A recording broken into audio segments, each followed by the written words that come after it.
With respect to the second criteria, do all Americans participate in the system? This is a fairly easy one. Even in the most minimal acts of participation, voting in elections, we fall far short of universal participation. Americans appear to think about voting in elections as their right to exercise or not to exercise, rather than as an obligation. As a result, voter turnout is low compared to voter turnout in other democracies.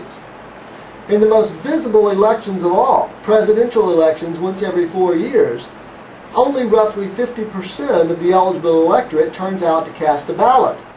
In midterm congressional elections, roughly 33% to 40% turn out to vote.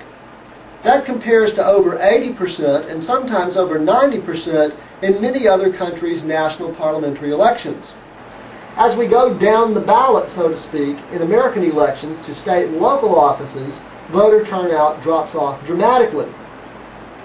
This is not a criticism of Americans. It is simply to point out that if Americans are unlikely to participate in the political process by casting a ballot once every couple of years, they don't seem likely to participate in other ways, such as attending precinct or county conventions or becoming an activist with some interest group organization.